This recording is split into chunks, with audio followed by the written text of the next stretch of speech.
Good afternoon, Bill. Good afternoon. Today is the 16th of December. Do you remember what happened 75 years ago on the 16th? Well, it was over in Europe, I think. I think it was December 16th. And Hitler was going to drive us to the sea or something. The beginning of the Battle of the Bulge. And we're going to get into this in much more depth, but where were you at that particular moment in history? Yeah, at the Bulge? At December 16th. 16th? I was in Paris. Paris. Now, that's part of the fascinating story we've got with you. As you recall, when we finished off last time, you had just crossed the channel, landed on Utah Beach, and were heading to join the 4th Infantry Division. Right. Remind me again the specific unit you served with the 4th.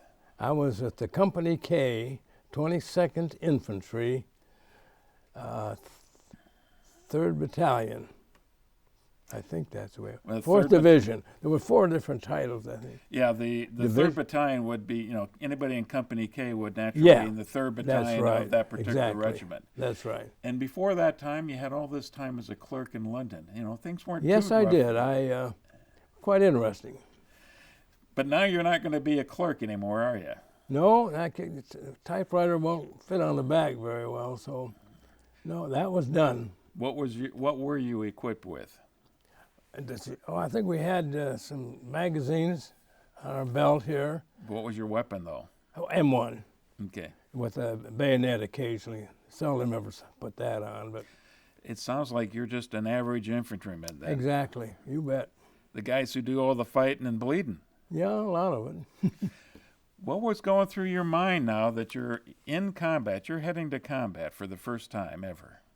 Yeah. I don't know. I just, at this point in time, we were nervous. We had a saying, it sure is nervous in the service. We had a saying there, and we found that to be true, It was scary. Then when we landed, when we got over in France, they'd said that there was 2 German divisions ready to throw us back in. But these rumors, go around. Scared the heck out of me. If I got this right, you're joining a unit that's in active combat. Is that correct? Yeah. Oh, yeah. Yeah. We landed, and then several days later, I don't know how long it was, we joined the 4th. It's got to be a little bit unnerving that you're joining a unit because they've suffered some pretty serious casualties. Yeah, they did, especially around Cherbourg. In fact, I think when I came in, I think we were still trying to get Cherbourg. Yeah, that would have been the 4th Division would have landed on the beaches and then took that right-hand turn to get right that hand to peninsula. go to Cherbourg, right. How were you treated by the veterans now of the 4th Infantry Division? The men in your particular squad, how do they treat these new guys coming on board? Well, pretty good. The only thing, I think this one guy, about being the Nazi divisions coming at us, I think he was just trying to scare us, a little bit. But they were great. I never had any trouble with them. They didn't give you a hard time? Mm-mm. Did anybody take you under their wing? Kind of I show you the don't ropes? think so. No, not under the wing exactly. Okay. Now, one of the things you told me when we had our pre-interview was that when you're in combat, when you're in the Army, you're either scared or you're bored. Scared or bored, one of the two. You have a combat, and then it's a couple of days they got to bring all new tanks and new ammunition, and then you're sitting around. And so you get bored because nothing's happening, which is okay, I guess. Were they always keeping you well informed of what's going on? Mm-mm. I don't think so. They just followed whoever was in front of us. You're at the bottom of the pyramid. Pretty right? much. Yeah, the bottom of the pyramid, that's right. Okay. Never looked at it that way. How much combat did you see then in those weeks after you landed at Normandy?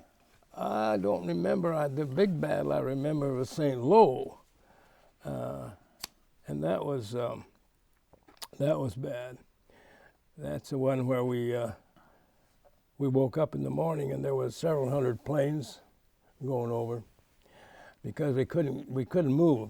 They had 3 divisions trying to get past St. Lo and on, and we were losing a lot of people. So they decided to bomb the Germans, and so They said hundreds of planes. I don't know. We laid there in the grass for hours watching them. And then as soon as the planes left, then we moved on forward then. Yeah, the term that's used in historical records of that is carpet bombing. That was the saturation bombing they had. That was saturation there, yeah.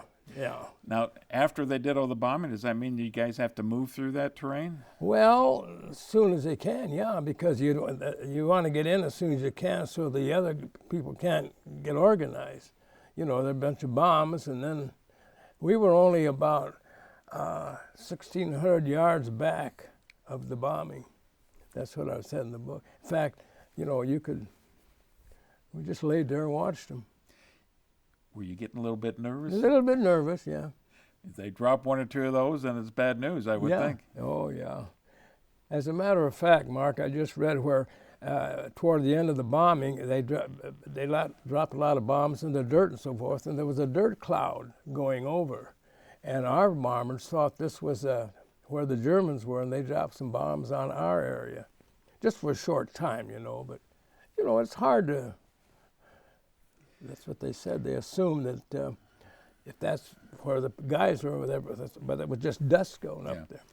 And that phrase that you read in military history, the fog of war, literally in that case, the fog of war. They said it was like dust or something. And you know, we were just don't remember a lot of it. But I would think after you're walking through an area that they've spent hours bombing, there are no roads anymore. The trees are all blown over. It's got to be rugged terrain. Buildings are all demolished. The roads are, you know, except the only problem was, then the Germans had a lot of place to hide. You know, after the bombing, they could hide in buildings or big high structures, you know. But it was St. Lo was really battered. Once you start on the move again, is it just you and your squad moving on foot across this terrain? Yeah, just... let's keep going. Let's go get them, I guess. And so we just followed our leader. Until somebody starts shooting at you, I would think. Well, yeah, they did a few times, yeah. The thing that bothered me most, Mark, I think, was when I was, we were going, you know, and over there was another 19-year-old, you know, a German soldier. Now, he didn't want to conquer the world or anything. You know, and here we're trying to kill each other. It kind of bugged me. But there were a lot of young guys there, too. Now, I'm going to shift gears here a little bit. Yeah. And I wanted to refer to this V-mail that you had. And I think we actually have a slide of the V-mail here that we can look at. Oh, what is a V-mail for those of us who don't know? Well, it's something that you had to go through the Army on. And then if you wrote something, they would have to check it, see what you wrote.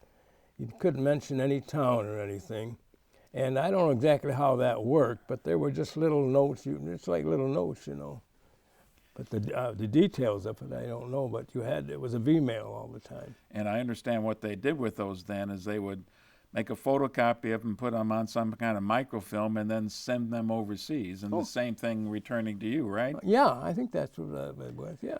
So it made life mail a lot quicker than otherwise. Yeah, that's what the big thing was about it, yeah. That's right. And I wanted to read what your V-mail said.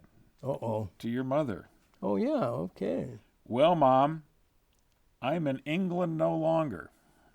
I'm somewhere in sunny France. It's either June or early July. Yeah, it was July, I think. I sure did have a swell time in England and hated to leave in a way, but the faster I go on, the sooner I will get home. I made some friends there, and am going to keep a correspondence with a girl I met in London. I wrote that? You wrote that to your mother. I have really seen some interesting sights, and I'm glad I'm here. I wouldn't miss this for the world. Were you stretching the truth a little bit? No, probably cheering her up maybe a little bit. But she never knew I was in the infantry or anything. She didn't? No, I never ever mentioned that. Even when I was in Paris, you could put your Paris as your address, although you were in someplace in France, you know. Why didn't you want to tell her you were in the infantry? Well, she lived alone, and if I get killed, that would be, Anyway. That's interesting. Yeah, and so I think she thought I was a clerk typist the entire time. But that's okay. Did you tell her when you got back home that? No, we hardly ever discussed it. I don't ever recall discussing it with her. I really don't. Why not? I don't know. She Well, didn't want to talk about it, I guess. let's talk about that friend in London. Oh, yes. Because we got a picture here that we can show about that friend. What was her name? Ida? Ida. Tell me about Ida. Well, she was a lovely young lady, and I think I met her maybe at a USO dance or something. And we got acquainted and had a couple of dates. And one time we were at a cafe there in London, and about that time they were sending the V1s over. And so she and I were sitting in this restaurant and visiting, and we heard one coming. So I kind of grabbed her and I threw her under the table, and then I went and laid over her to protect her, you know what you do. And then a little while later it went on past. You could hear it maybe exploding way off someplace. And that was our experience with Ida. And then she wrote me a letter when I was in France, and told me she remembered our time in the cafe. But that's the way that was. Was there a special song about the time you were heading out, being shipped overseas, you remember? The song that I remember most was just before we went over, they had a dance for us. I told you about that. And they had to end the dance with "Till We Meet Again." And that wasn't exactly a happy, song. But that's the one I remember, something like "Till We Meet Again" or something. Well, some of those songs were so evocative. Just the title itself says everything you need to know. Yeah, that's about right, isn't it? Yeah. So anyway, that was interesting. Okay. Any other stories you want to mention about that combat, the first few weeks that you were in combat? Well, I do remember once we were going into attacking some town. I don't know whether it was St. Lo or not, but we're going along and I'm firing my M1, Well, you got to refill. Well, I'm not very handy at putting things together, so I went to put the deal in. I couldn't get it in. What do you call it? The magazine clip. Magazine. And, usually, and I'm standing there and we're going into the town. The guys see me. And then we got all done. They said, "You were going bang, bang, bang." He said, I was going bang, bang. But I've got it straightened out. But, you had to throw it in. There was a little excitement then, and I screwed it up.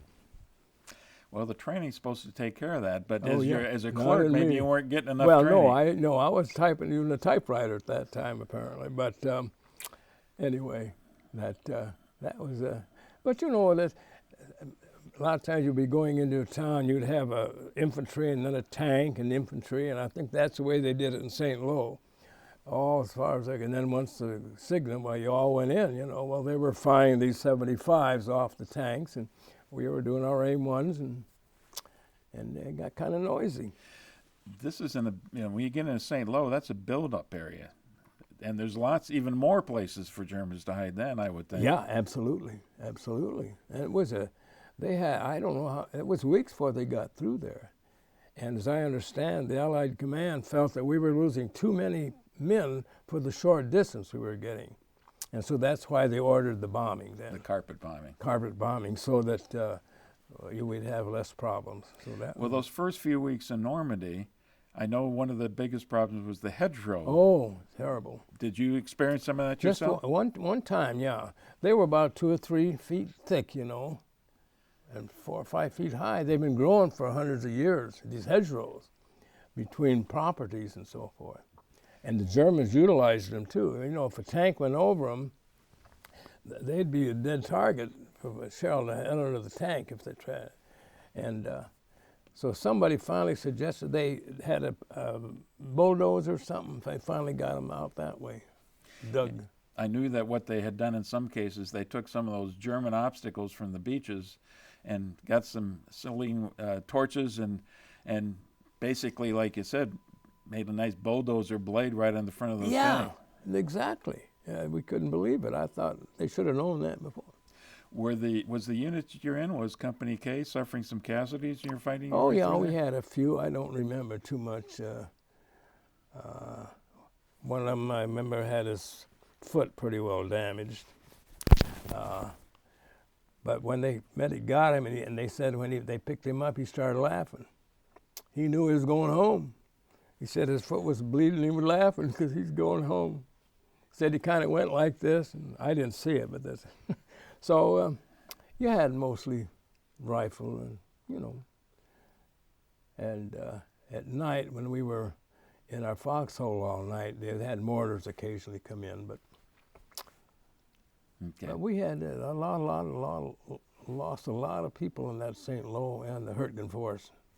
Well, the Hurtgen Force is quite a bit ahead of the story here. Yep, so, after the unit punched through, got through St. Louis, and then a couple weeks after that was the Falaise Pocket campaign, and then things moved pretty quickly after that, didn't they? Yeah, seemed to be. We just, well, I don't remember that much details about it, but I don't remember really any big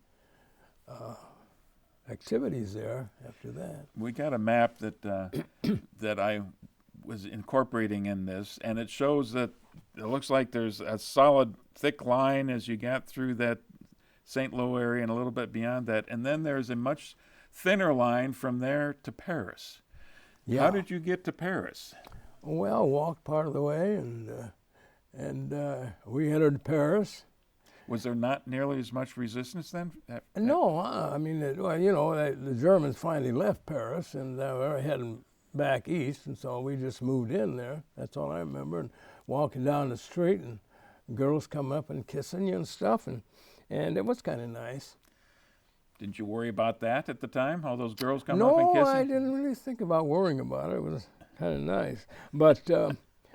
So that meant our interest into Paris, and I got to stay there, Do you have any particular memories about the way the French people treated you, both on the road march to Paris and in Paris itself? I just never had any problems. They did say that when you bombed some of the towns in France, people were kind of upset about that. But you couldn't warn them. Well, you couldn't warn them to get out of there before you. Okay. What was your initial impression of St. Louis? Was a heavily bombed town, right? Yeah, it's just. How about Paris? What was the condition of Paris when you got there? Oh, perfect. There was not a bomb dropped in Paris, Did you hear afterwards what Hitler's intention was for Paris? Yeah, he was going to have that general destroy Paris, and the general decided not to do it. I think that was it, wasn't it? German general? Yeah. And he didn't do it. He was ordered to do it.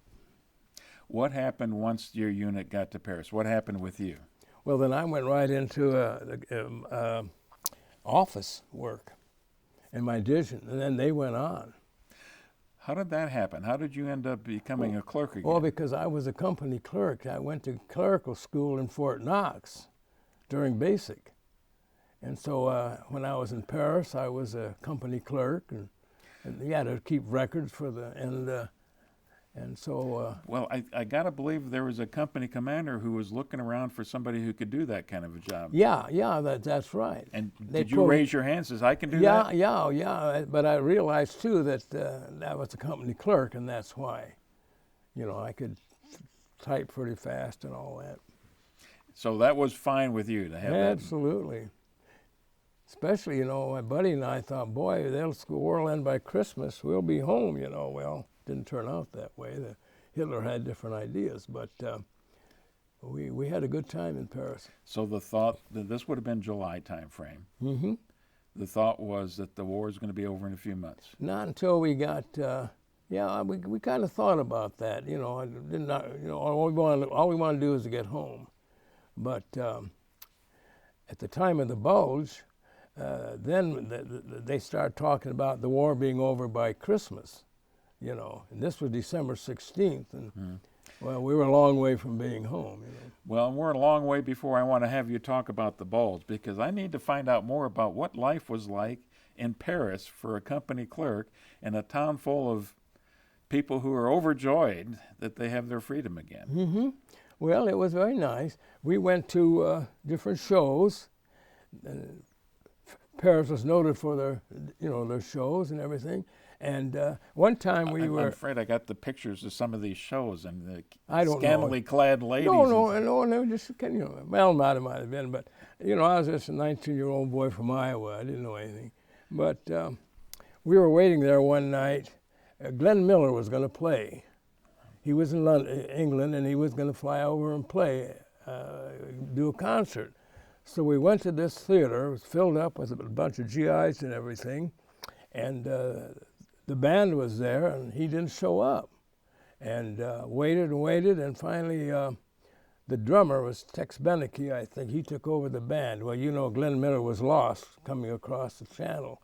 I don't think they ever did find out what happened to him. They never did. Never did. They just thought it might have been shot down or, they just didn't. Well, I know there was very bad weather when he made that flight. Yeah, and that had to be part of it, You were sitting in the audience. Did they make the announcement that? Not right away, no. Well, no, and then all of a sudden Tex Beneke started directing the band, and that was it, and we left, and then the next day we heard what had happened. Were you a Glenn Miller fan? Oh, yeah. We used to dance all the time. Yeah. Tell me about where you were billeted, where you stayed when you were in Paris. Well, we had a regular, not an apartment, but a beautiful room, And, we had great facilities. It's just like living in a... Was it an apartment that you're staying in? Yeah, might have been I just remember one room and maybe, I don't know. But that's we had it was right on the Champs-Élysées. That's where I took the pictures. I was right on the main drag there and took the pictures. Did you have some roommates? Yeah, my buddy and Jay, we stayed in the same place, Jack. He and I were both company clerks. So two men in this room? Yeah. Cots? Beds? No, great big. Their beds were big beds, and they had mattresses about that thick, and we were all excited about it. And so did you ever have a tinge of guilt thinking, my buddy's back there at Deputy K? Yeah, Jack and I talked about that once in a while. But, just the way it went, I was kind of glad I could type 40 words a minute or something it was, and they found out about it. Tell me more about what specific duties you had as a company clerk. What kind of things were you doing? Oh, we had our office. We'd type memos and stuff and file. We did filing and typing. But I don't remember much about that. I got pictures of Jack and I sitting there, and nothing particular. I guess what you do in an office, filed, and they have someone they wanted you to type something up, and we typed. Most of the time, we're just sitting there again. Well, from what you talked about in your initial combat experiences in Normandy, and especially through the St. Louis area, Bill, this is night and day. Oh, unbelievable. There was no bombing in Paris, and we were free to go every evening where we wanted to go. And describe a little bit more of the nightlife then. Well, this kind of I thought was interesting. Like I say, Jack and I, we were kind of Midwest boys, never been out much, and we were sitting in our apartment or whatever it was, and a guy named Red came in. He was in his early 30s, so we thought he's like an old man, but he wanted to know if we'd like to go out and have a drink. Well, I never had a drink in my life, and I said, well, I don't know. And Jack said, let's go. So we went out and started walking down the Champs-Élysées, the main street, and pretty soon we made a left turn into an alley, and then went a little bit further and went into another door, opened the door, and there were beautiful drapes and everything there, which is unusual for a bar, we thought, but we went in and sat down at the bar, and I was sitting here, Jack was here, and Red was here, and there was a stool that nobody was sitting on. And so anyway, pretty soon one of the young ladies there came up and sat beside me. And she took my cloth hat, these cloth hats, and she put it between her legs and just stared at me. And I looked at Jack, and all of a sudden Jack says, I think we better get out of here. So I grabbed my cap and carried it out. And we waited outside for Red a while, but we figured he probably just stayed to visit with the people or something. So that was, then the next morning I told the sergeant, I said, I need a new cap. Why? He said, well, I told him, well, that kind of brought the other guys in. And then that was about it. Went to shows, But Bill, I know enough about GIs and razzing each other. I imagine you heard about that quite a bit. For quite a while, yeah. Yeah, I was. But it was interesting, and we just couldn't believe it. Beautiful place, I remember. But the rest of the time, we just worked in the office. We went out, they'd go to movies. They had movies and stuff, you know, to do. Well, I wonder if you can read a letter that you've got in front of you here, dated August 18th. August 18th? Yeah. Okay. This is to my mother? Yeah, I think it is to your mother. It says, I took a very nice trip the other day with the major. We passed through a number of towns which made headlines in the news. Saw some very interesting sights, including a group of German prisoners. They were all tough-looking bunch, but there were many young boys among them. There were a number of dead ones laying along the road, and I saw a great amount of wrecked vehicles. We will be awfully happy when this war is over and I can go home again. Although it is extremely interesting and exciting, I have had enough. Doesn't sound like me. I didn't think it was too interesting. But anyway, yeah, so that was... So you got out in the countryside a little bit too then, it sounds like. Yeah, oh yeah. Was that and then for official duties? Well, yeah, it was he was one of these guys who was checking for the stolen paintings, you know, and everything. The Germans stole a lot of stuff. And he would go and check these places out. And I think the reason he picked me because I was company clerk, but I really didn't do anything with him. We drove around, and he'd go in and check a place and be there for a while. And I suppose he was making notes and so forth, and what was there. That went on for a good part of the day. Did you know any French? No, none at all. Was that a problem at all in Paris? Not really, no. No, not really. Now, a lot of and I like this, my friend Ida, she spoke English very well. So a lot of them spoke English, you know. Well, I was over in London, but how about some of these girls you were meeting in Paris? Oh, well, that was a little problem. They were trying to discuss things. But we had a nice time. Now, you're away from the rest of your unit. What were you doing for food? How was the chow while you were in Paris? Oh, it was very good, yeah. It was good. I don't know where where did we eat it? You know, they just provided us the funds for when we went out to eat. You know, we'd have to go out and eat at a restaurant, like when I took Ida, you know, we just went to a restaurant. You weren't eating in a company mess hall. You were on the academy. Oh, yeah. I was living it up. And before that, when you were in the infantry in St. Louis, what were you eating? Oh, they called it stuff on a shingle, and then they had K rations and stuff like that. Well, describe a K ration, typical K ration. Oh, I don't know. It wasn't very good, but when you're hungry, you know, terrible, come to think about it. And I don't remember else all we had. We had the K rations because you could just carry them, you know, and they... Was that in cans? A little bar, I think it's little bars and packages or something, something like that. K rations, I think they called it.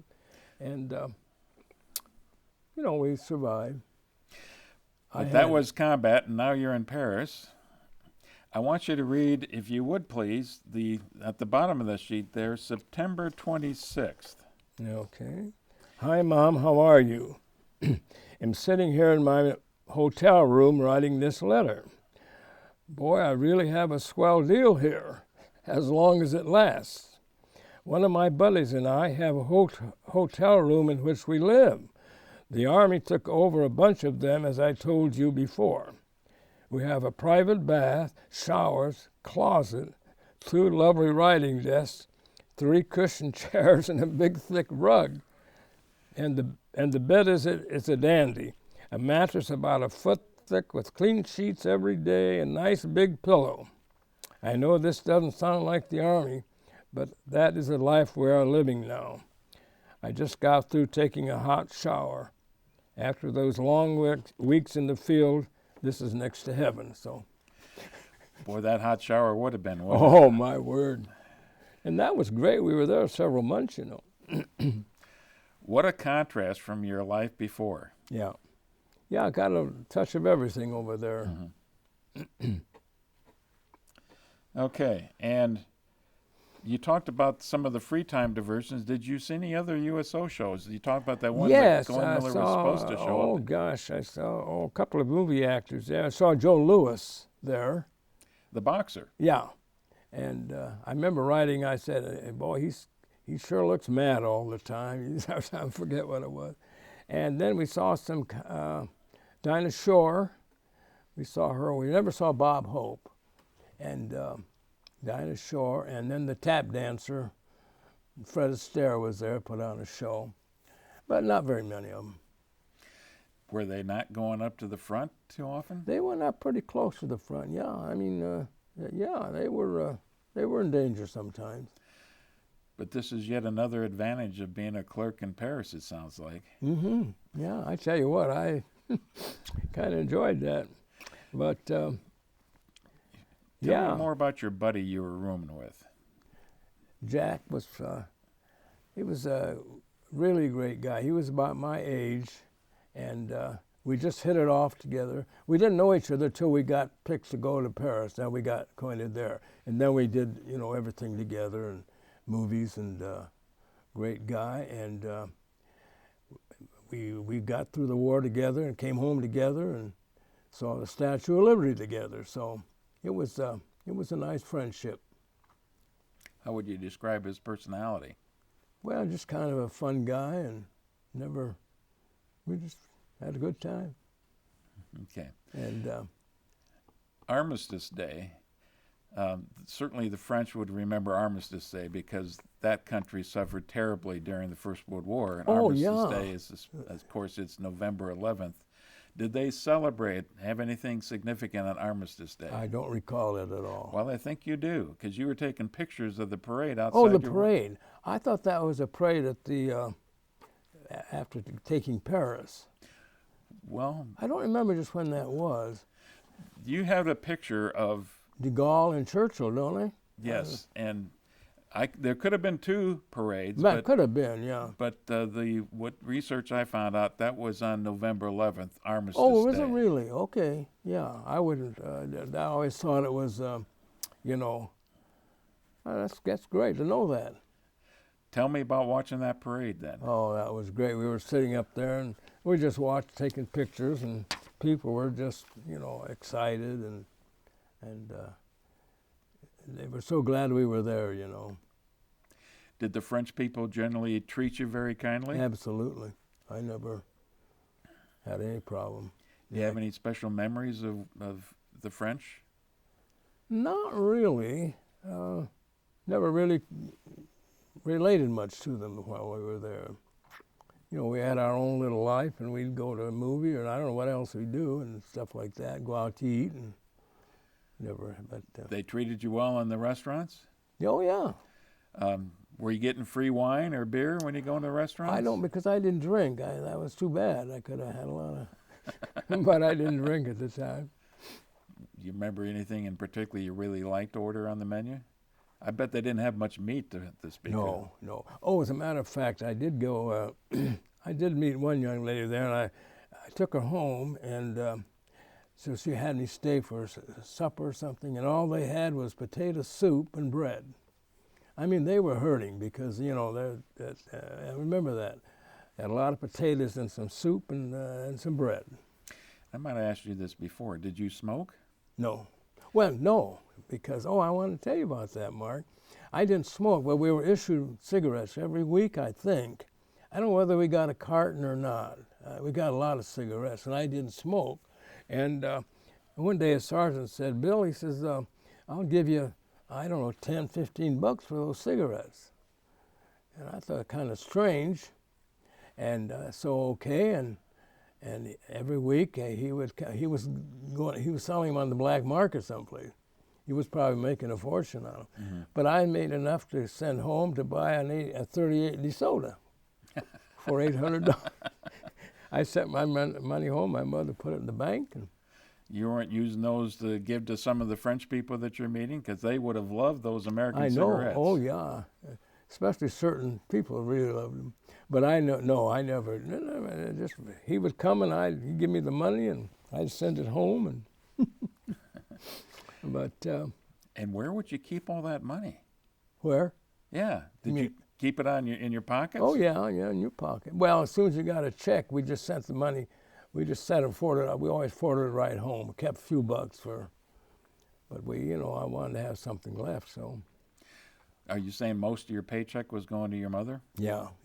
Did you leave her instructions what to do with that money? I just said, I'd like to save it, and she saved it there, yeah. Okay. Because your mother wasn't living the high life either, was she? No, she was a nurse, not always working, and depression, and she had her problems, and but it all worked out. Mm-hmm. How closely were you able to follow what your unit was doing when they got back into combat again? At what period of time? Well, you're in Paris. Yeah. The unit has gone on and is fighting. Are you following what's going on with the 4th Division? Never thought about it. I mean, you just never gave it. Well, we thought about it once in a while, wondering because we had some friends, pretty close friends that had to go on. You kind of wondered what happened to them and so forth, but weren't too serious about things, I guess.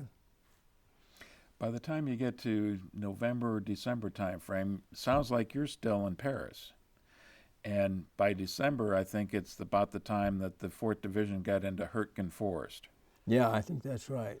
And from everything I've always read about the Hurtgen Forest, that was terrible combat. Yeah, it really was.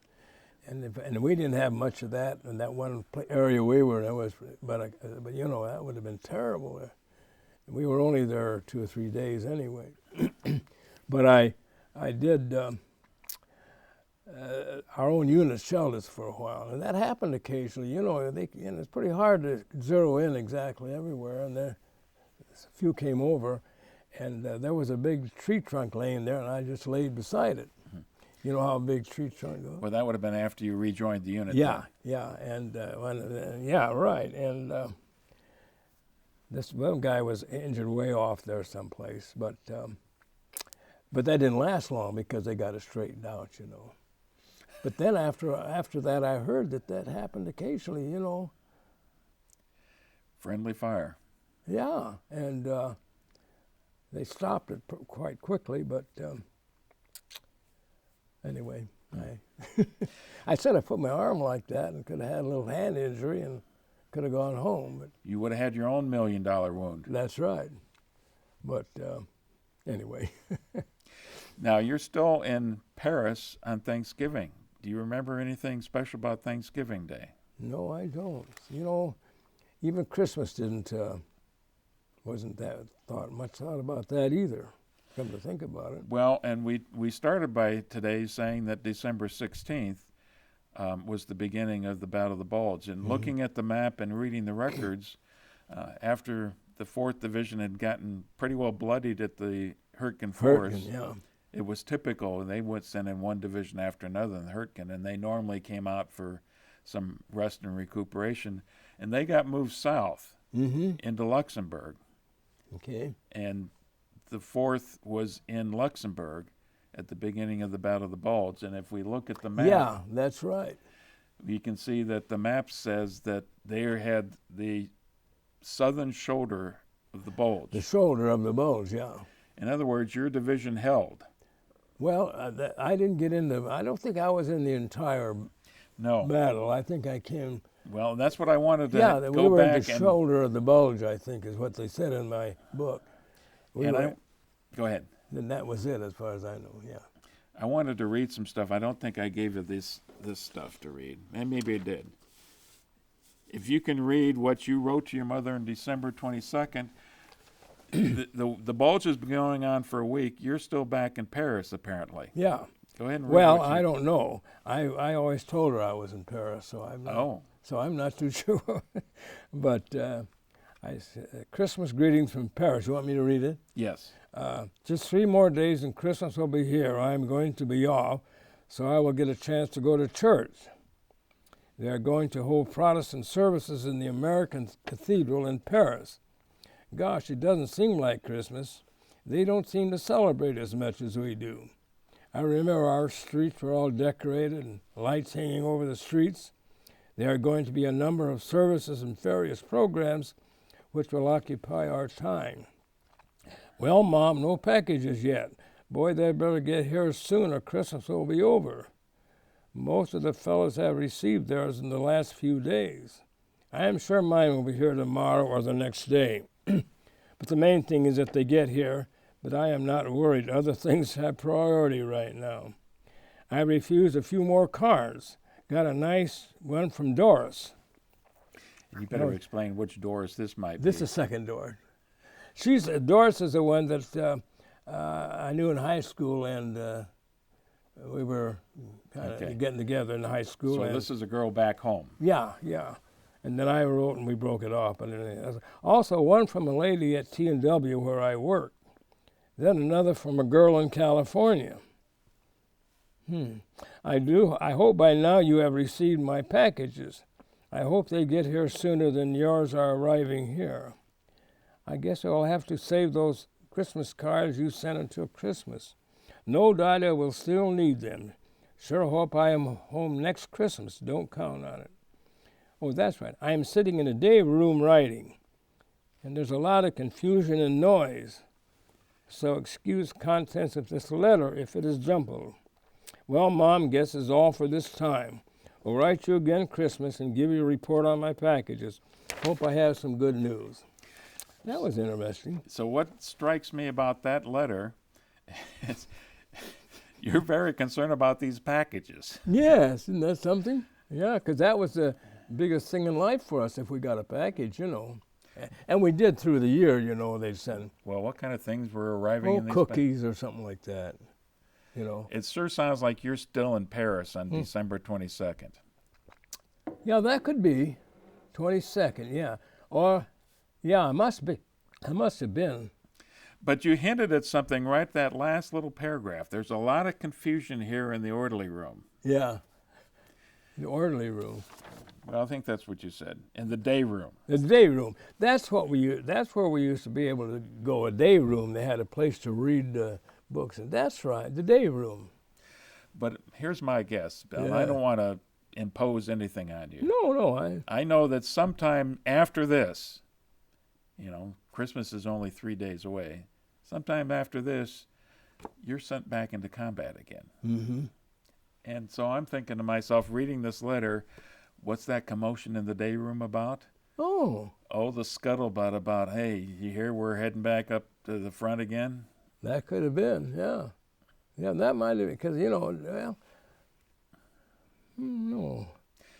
Do you remember anything about Christmas that year? Mm-mm. I remember Christmas 25th and 26th is all I remember.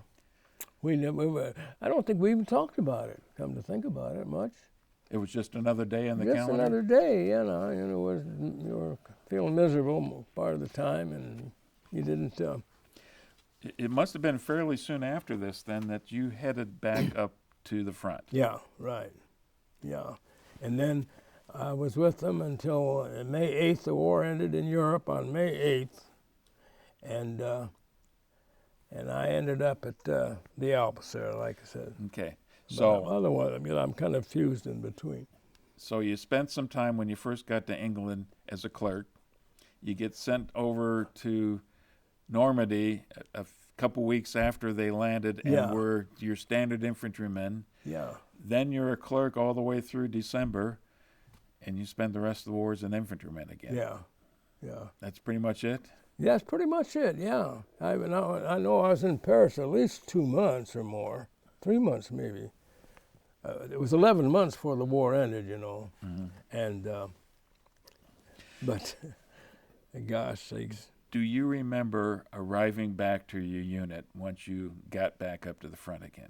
Do you remember anything about that? No, we pulled in that, we got in a bunch of half tracks, I think, because they, wanted to get us there as soon as possible. And Jack and I arrived there, and we were looking around a place to sleep because it had snowed and everything. And we saw a couple of guys lying over there in a kind of a dry spot. So we said, well, we'll just go with these guys. And we got over there and looked again, and their head was covered. Their feet were showing. So these guys had been apparently killed in battle or something. We looked at that, and we just went someplace else. And then that one time, it was evening and we found a barn there and a lot of straw in there. So we were going to sleep in there. We went and laid there, and I'm laying there, and pretty soon my arm's out here and it starts to move.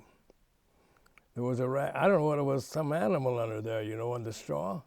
And when it left, I got out and slept outside. I didn't want any part of that. And all of a sudden a furry, and anyway. But that's the kind of a funny things that went on. And what I'm curious about, if you remember anything about the way the other soldiers in your unit, in your company and platoon, would have treated you guys now that you've had these three months or so living the high life in Paris, returning to the unit. No, I don't think so. So as buddies were buddies, and whatever happened, and no, we had no problem. They were glad to have you back. They needed all the men they could get. And we didn't get too close to the other guys. You know, we were kind of buddies, but like Jack and I and those other two guys in the picture, we got kind of close there. As far as I know, they all returned home. Did you and Jack go to the same squad, the same platoon? Yeah. After we got into D-Day, yeah. I mean, after we got after D-Day, yeah. And we came home together and on the ship, and like I say, it was quite an experience to see the Statue of Liberty there, you know, and kind of an emotional moment, you know.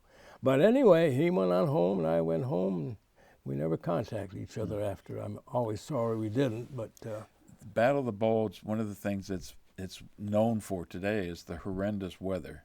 What do you remember about the weather? Oh, just snow. Cold and snow. But we had these great big coats, and they were warm. And they were heavy, but they were good and warm, and it was just snow there. You try to find a place to, you know, and everything you did was in the snow. Well, you just described a little bit ago sleeping on this big, thick mattress in a hotel room in Paris. Yeah, that's right. All of a sudden, we're out here. You sleeping in foxholes? Well, one time in July, we were under kind of a little tack there, and it's getting dusk, and sometimes they had these little shovels. You ever see these little shovels? And trenching tools. Trenching, okay. Well, I think Jack and I think we had some, and it was getting evening, and we heard that if you would be below the ground, you wouldn't, if a mortar hit it, wouldn't. So we dug a trench about that wide and about that deep.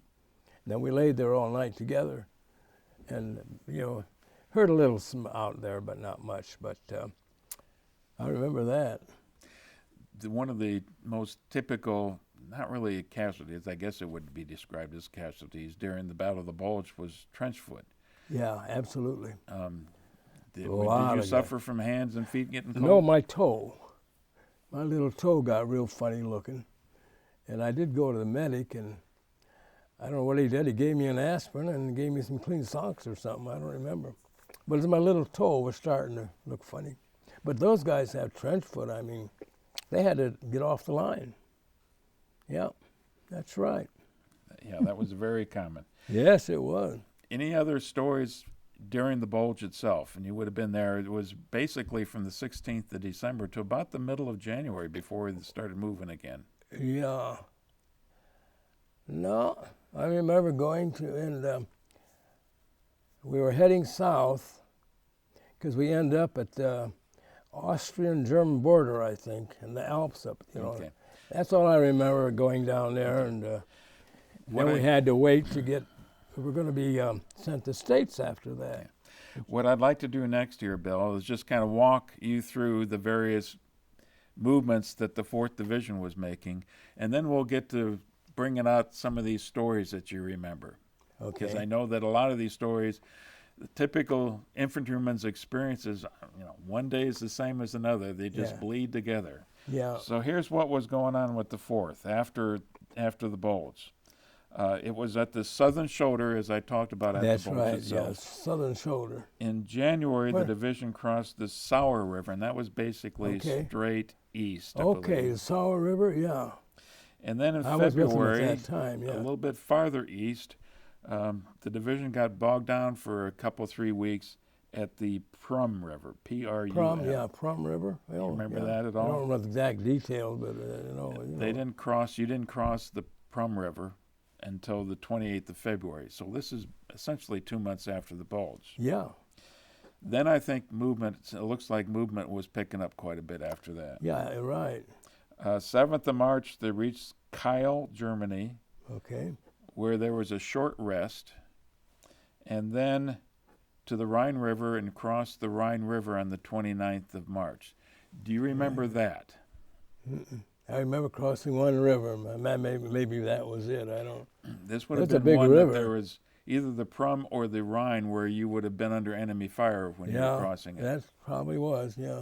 You remember anything about that at all? We were under fire different times, but I can't remember any specific. Okay. Shortly after that, the unit reached Wurzburg, Mm-hmm. and then, again, things were moving pretty quick by this time. Yeah. April 3rd, another river crossing the Main River Okay. at Ostenfurt, then into Bavaria, as you talked about before. Yeah. And somewhere along that line, you crossed the Danube River, which would have been another big river, but I guess I did. I was there. but I'm guessing that there wasn't much resistance by the time. Oh, no, it was getting pretty much, the war ended on May 8th, and by April it was that much, they fought to the end, though. On the 2nd of May, they reached Maisbach on the Isar River, I-S-A-R, Isar River, however that's pronounced, which is pretty close to Munich. Oh, Now, okay. I know you do remember Birch's Garden, though. Tell me about the experience of seeing Birch's Garden. Well, that's where we ended up, and this was only a few days before the war ended, and so once we got there, we didn't do anything because we were going to be going up and getting his eagle's nest. So we were just sitting around there, and then the next thing we knew, the 82nd were going to go in and take it. There was nothing there, but so we were all kind of upset about that. We would like to have gone up there and seen it. Of course, it was all bombed anyway, so wasn't much to see. And then the war ended. Okay.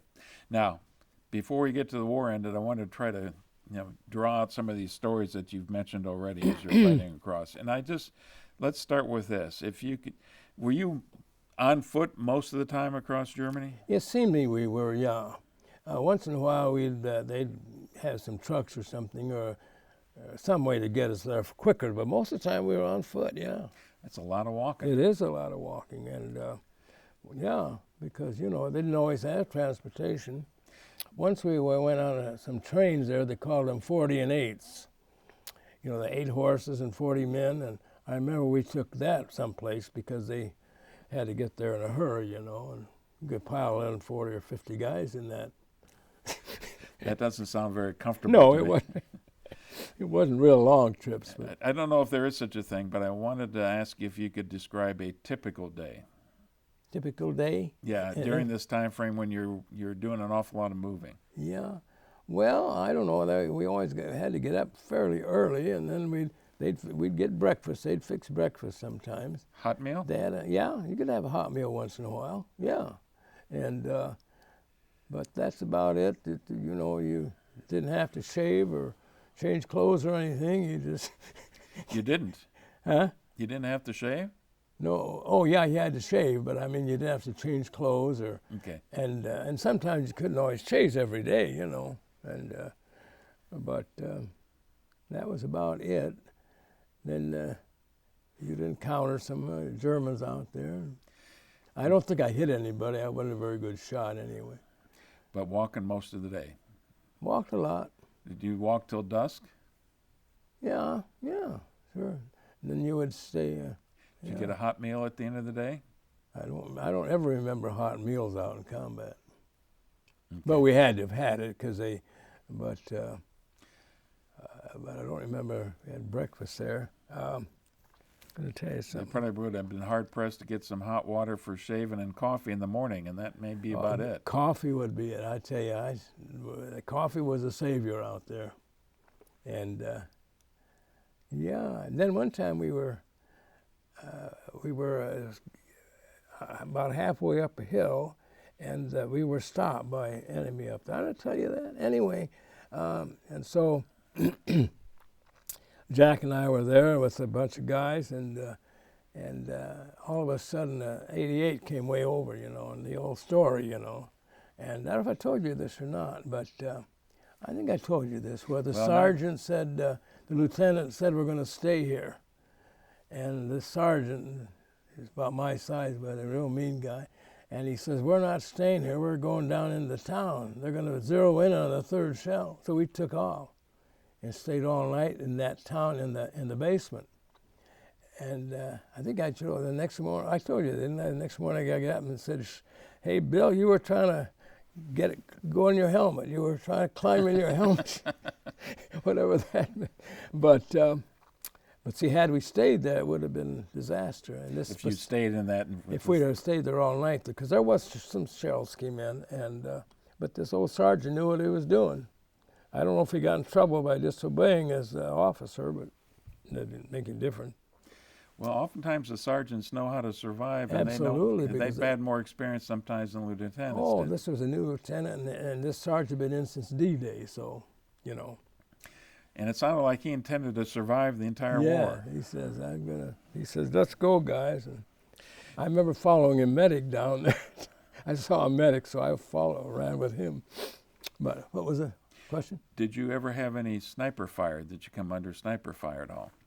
I think we were walking along the road there, and way up ahead, a guy fell, and the unit was stopped, and they found out there was a guy in a tree, a sniper back there, and they would look for lieutenants, or they'd look for officers, and that was the time when a couple of guys went and got him, brought him back, and then that's when the sergeant hit him with the rifle across the head, and he says these snipers, once they caught, they surrender and they're ready to go to the U.S. in a prisoner of war camp, So they didn't care. They'd shoot and then they'd surrender. Well, this guy had a little problem. He got battered in the head with the guy. Sergeant took his rifle and let him have it. After he had surrendered? Yeah, he came in, but he was shooting, a sniper. And we looked around, and we just kept going. I don't know what happened to him, but... But if you landed on D-Day and some guy was killing your lieutenant, what would you could be pretty mad. You start taking those things personal. Absolutely. And then when I got the bayonet of that guy too, Well, tell me about getting the nickname Bayonet Bill. Well, we were walking some German prisoners, and I'm walking along, and this big German's right beside me, and we were walking, and he was swearing at me in English and then German. He would just really give me a bad time. So we happened to have our bayonet on our rifle that time, so I went behind him and poked him in the buttocks. Gave him a good little putt. I mean, he yelled, and of course he couldn't do anything. He was a prisoner. Well, as soon as I got done, one of the guys said, "Oh, Bayonet Bill, terror of the Western Front." That's how I got that Bayonet Bill name. But he was a mean, ornery guy. Boy, he'd have killed me if he could get a hold of me. Bill, there's worse nicknames to have than Bayonet Bill. That's right. So we got a bang out of that, and there's funny, crazy things happen when you're overseas. Did you run across any minefields? No, I never did. There were quite a lot of them around there, but I never did. I don't know, but no, we never did.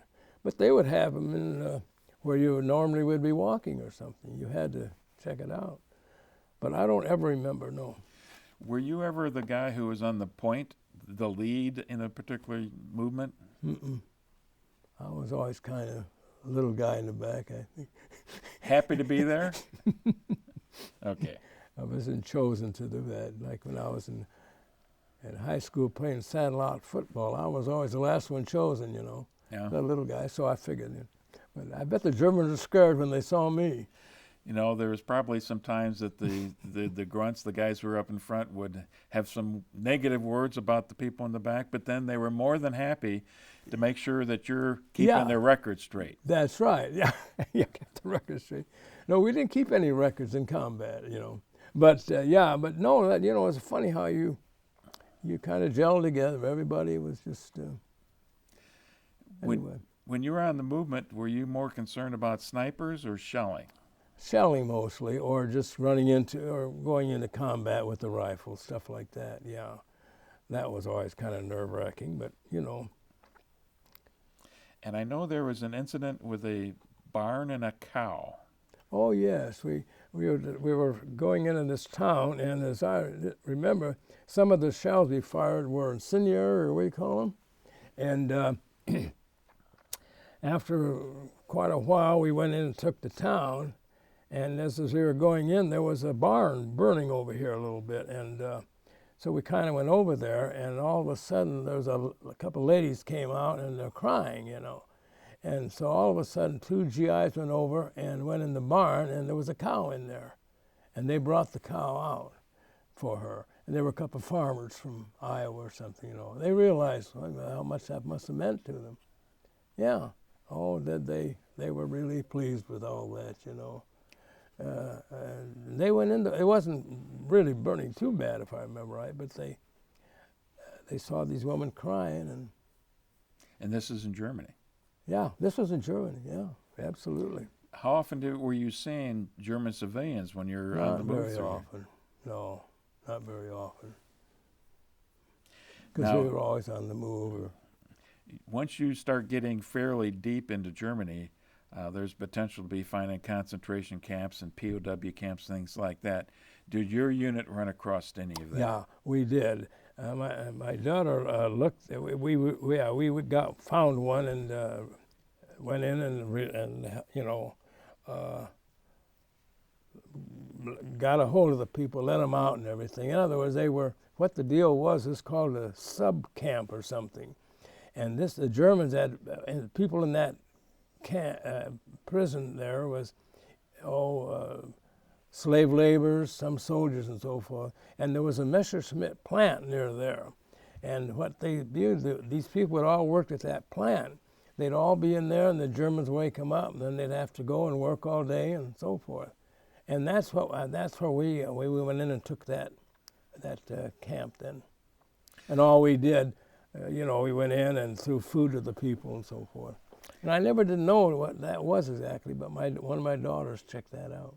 That it was one of the concentration camps? Not really, no. It was more just a place where they housed the people that worked there, you know. What did they look like? And if they got sick or something, they'd send them to Dachau then. If they couldn't work, they were gone, you know. So this was... So we released that was called a sub-camp or something. Did they look emaciated? Oh, yeah, some of them were, absolutely. But then, like I say, everything we had, we threw out to them to eat, you know. So you're seeing this, and then I'm sure by this time, you know, April time frame, you're hearing stories about the death camps as well. No. Really? Not like the severity of that we learned later, you know. And all we remember was this camp, and you know, they were, you know, like you say, skinny and all. What were you thinking at the time you were seeing that, though? Oh, couldn't believe it. You know, you were just stunned. But imagine the ones that went in and actually saw the ovens and things, you know, the guys that, oh boy, that would have been something. Can you comprehend human beings doing that? No, of course not. No, absolutely unbelievable. But they always said, well, why didn't the Germans speak up? They lived along these camps, you know. But what could they do, you know? During this whole time frame, did you ever have any doubts that this was the right war to be fighting? Oh, no doubts at all, absolutely not. You know, Germany declared war on us, you know, after D-Day. I mean, after the Japan, Pearl Harbor. Yeah. Then Germany declared war on us. So Interesting. I think it was, April 12th, President Roosevelt died. Yeah. Do you remember hearing that news? Oh, yeah, absolutely, yeah. But let's face it, he was president for a long time. Yeah. He was the only president you'd really ever known. Yeah, that's right. But you know what? At that age, you didn't think too much about that sort of thing. You know, I mean, you realized who it was, and it was sad, but that was about as far as that went. Now, you just said you weren't really hearing much about the death camps until quite a No. ways after that. That's right. Were you hearing much of any kind No. of war news?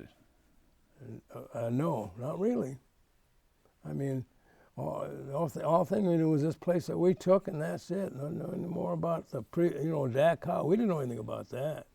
It sounds, Bill, like your world is basically what you can see in front of you. Yeah, that's about it, isn't it? Yeah. Never thought of it that way, but yeah. And when you were moving across Germany, were you still getting mail occasionally? Not very much, no. I don't remember getting much mail. It took time to get it and everything. I got quite a few letters, though. I wrote to my mother and some other people.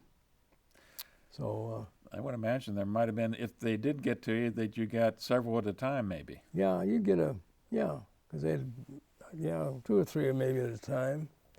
But of course, I didn't have a lot of people writing to me anyway. So but anyway. Once you got into combat, Bill, how much were you writing letters? Not very much. Didn't have time, really, no. But, it was interesting. May 8th, as you said earlier, is the day that the Germans surrendered. I'm sure it was May 8th. Do you remember that day in particular? Absolutely remember that day. Tell me about it. Well, we were just, we were excited about it, and we were where we were, because we knew that we were going to be coming home. That was the only thing we talked about. We're on our way home. We had to have so many points, The more points you had, the sooner you got back to the States. And I think 80 to 85 was if you had a wife, if you had children and so forth, then you got points. And so the guys in the 80, 85, they got home early, and we had to stay there for quite a while afterward. I think I had 60 points or something, so I was a little... Is part of that is because when you were clerking back in Paris, you weren't earning as many points? No, no, I don't think so, because, see, my records show I was in 3 of the biggest combat areas in Europe, so... No, I think they just based it on that, and maybe age. I think age had something to do with it, too, There was 4 or 5 reasons why you would got points. Now, I was single, so I had 60, and then I had to wait a while to get enough points. So. Well, since you're waiting a while, what did the unit do? Where'd the 4th Division go at the time of the surrender? Did you stay in that area, Bavaria? Yeah, we just stayed there, and then where did we go? Where did we embark for home after that? Was it Le Havre? That could be. Yeah, I don't remember too much about that. Well, I wanted to ask you a couple questions because at least for a short period of time, sounds like you were on occupation duty. Yeah, we were for a while. Yeah, well, it's more like it's occupation. We just waited there till we could go to the States. So it was a matter of just. Did you have much interaction with the German people? None. None? None. I didn't. No. Okay.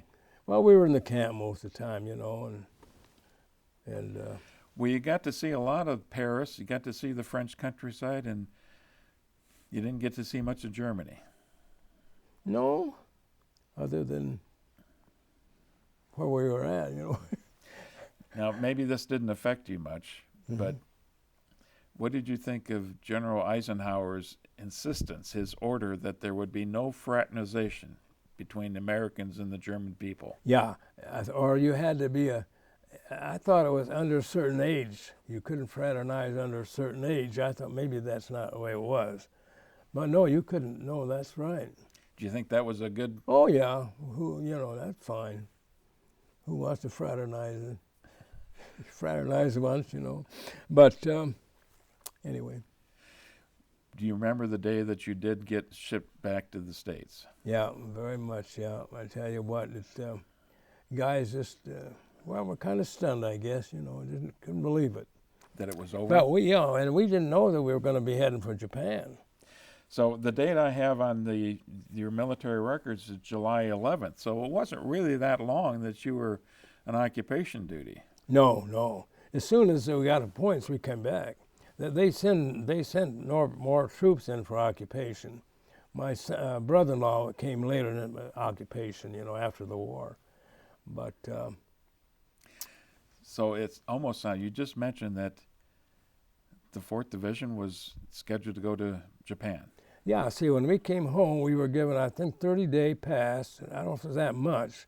So it came home. Well, while I was home, we had orders to report to Camp Butner in South Carolina for further training. And we thought, what in the world do we need further training for? But that's what it was. And then they're going to go to Japan, is what it said. So while we were home, after the war in Europe, it was great, but we had to look forward to that. And then the bomb dropped, and I went back to Camp Butner and got discharged and headed home. Well, I'm going to back you up a little bit. You went to Europe on the Queen Mary. Yeah, Queen How Mary. did you come back? I think it was a General Parker. Oh no, it was some kind of a big troop ship. I don't know the name of it now. It's a big troop ship. A lot, we were all. Now, if I recall, the trip over wasn't the best in terms of guys who didn't know how to handle the sea in rough conditions. How about the trip home? Fine, never had a problem. Isn't that interesting? No, we were just so. But again, they always had this in the back of your mind, you might have to go over there yet. So. Well, you've mentioned a couple of times coming into New York City Harbor. I want to have you elaborate a little bit more on what that experience like coming back into the landing there.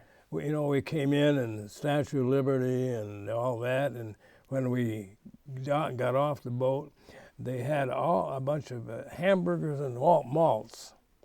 Somebody, somebody, typical American. We got off, and there was hamburgers and malts for us. We remember that, and oh boy, that was something. And welcome home, huh? Yeah, welcome home, boys. And and then took the train home. And you remember that reunion with your mom, with the family? Not too much. I had no family. And my mom, I'm not too sure. She always had to work a lot with her nurse there. But then I got home and got a job with my company. I told you how I got that job. But the last couple things, had you already returned to Camp Butner? When I was in Camp Butner. And then I think that's when the news, I forget how that was, but I got a deal from Camp Butner. In fact, I think that's the one you got there. But, so I don't know. But it was at Camp Butner that you guys heard the news about the atomic bomb. Yeah, how was that? Yeah, I think we were already there, how was that? Oh, I think when I came home, I was to report to Camp Butner. Oh, that's what I did, yeah. And then Camp Butner, the war ended in Japan, and then I got my discharge and came home. Okay. I'm not just sure how. Well, I know that the official discharge date is November 15th, but that's typical for, takes the bureaucracy a little bit of time to process things. Yeah, right, yeah. November, yeah. What was your reaction in hearing the news about the atomic bomb? Oh, man, we didn't worry about, all these Japanese died. I mean, all I remembered is we're coming home. That's all you could think about. It was terrible things, but, England lost a lot, London lost a lot more people than Hiroshima over the years. They started bombing France in 1940. So this is all in one time, and the thousands of others it took a year or two to kill that many, So it sounds like you don't have any question about whether or not Truman should have used the atomic bomb. You mean Japan? No. No, I don't. It's a terrible thing, but you wonder if it really needed to, because Russia was going to come in supposedly to help. That might have, but I don't know. It was terrible, but you should have been in London every morning. We'd wake up and they'd have the stars and stripes, and they'd 180 killed, and you know. Every day, huh?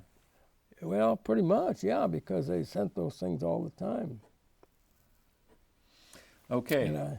I've got a few questions about just kind of general in nature about your wartime experiences, and then we'll get to what happened to you after the war. So the first one is, he's got this little New Testament here. Tell me about that. Well, my mother gave that to me when I went deducted there, and she said, "You hang on to this, Billy," but it's kind of beat up. Where was it? Where did you keep it? I don't know. My pocket, someplace in my pockets. I had it because there it is. Did you have occasion to kind of open it up and read a few lines? Once in a while, you know. But most of I always knew it was someplace, you know. And so I was glad I had it when I got back, so she knew that I did keep it, you know. One of the things you do hear about the military at that time was it's a segregated military. It was, yeah. Did you see any black units or black troops there? Oh yeah, and there was a few troops, and a lot of the Red Ball Express.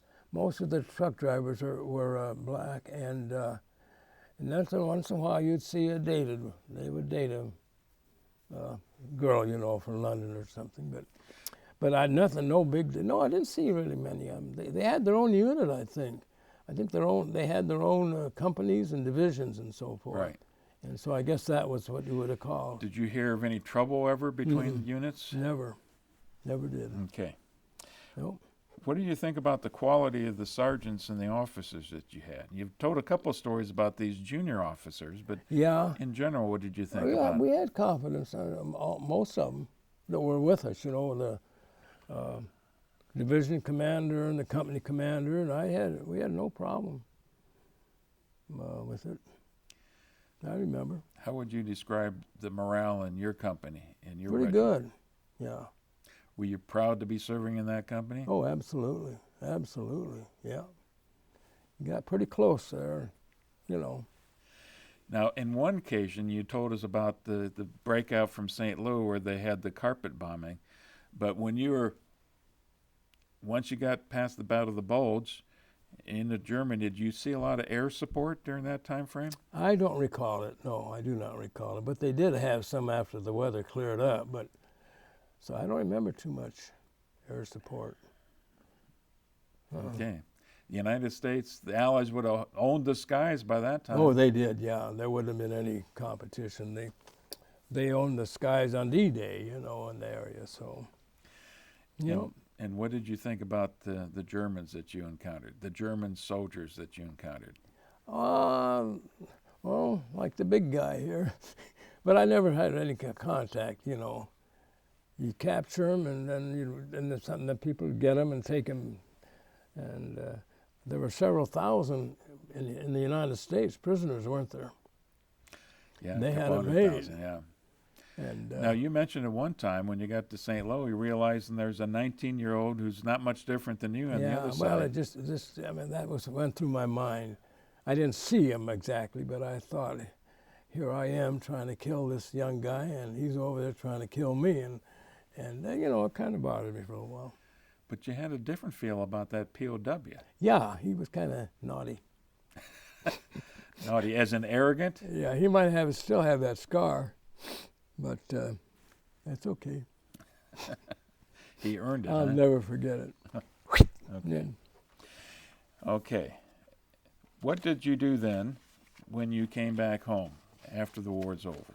Well, I went to college. I had a GI Bill, and we had a Morningside College in Sioux City, Iowa, and I got a BS degree. Everybody gave me a bad time. Actually, Bachelor of Science is what it was. Anyway, so I got through there, and then when I was going to graduate, they put a notice on the board in the college there. They wanted a part-time guy, insurance investigator. And, well, I had no confidence, so I didn't think that you know, I would get it. So I told you, somehow that note got in my pocket. I don't know how that happened. A note from the bulletin board? Yeah, ended I don't up know in how your it got in pocket. my pocket. And the next day I called the company and said, you know, we haven't had any calls. He said, they must all be rich out there where you're living. So come on in, and I was at the company 30 years. And I told him about it about 20 years later. But I knew I wouldn't get it. You know, I had no confidence. How valuable was that GI Bill to you? Very, $75 a month. And I was in long enough to get the entire college 4 years. So that was something, I think. And $75 a month. I lived with my mother and I lived, so 75 was enough. And you say you got your BS degree, so. Yeah. Would you have ever been able to do that had it not been for the GI Bill? No, I couldn't have done it. So that GI Bill was a lifesaver. You know, I was supposed to have gone. Oh, I told you about going to Ohio, didn't I? Yeah. But no, we couldn't have. We couldn't afford to go to. Well, I don't know if you did tell me about going to Ohio. Is that Well, our there's a first session? program when I was in Kentucky and on basic training called ASTP, Army Specialized Training Program, I think. To become an officer? Or No. specialty skills? Yeah, specialty. And you were going to either engineering school or medical school. Okay. Well, I had two buddies from Sioux City and myself. Well, we interviewed by the lieutenant and all that, and so Bill and I, his name was Bill, were going to go to engineering school, and Art was going to go to medical school. So we were all kind of packed, and all of a sudden we got an order. They canceled the engineering program. Art went on to become a doctor from that. But you had to be in there, I think, 10 years in the reserve. I think that's the way that was. So you had the guys that did that would have gone to the Korean War. Yeah. You did mention that on our first session, so I apologize for that. Well, that's fine. You can. But I keep rattling. You're doing great.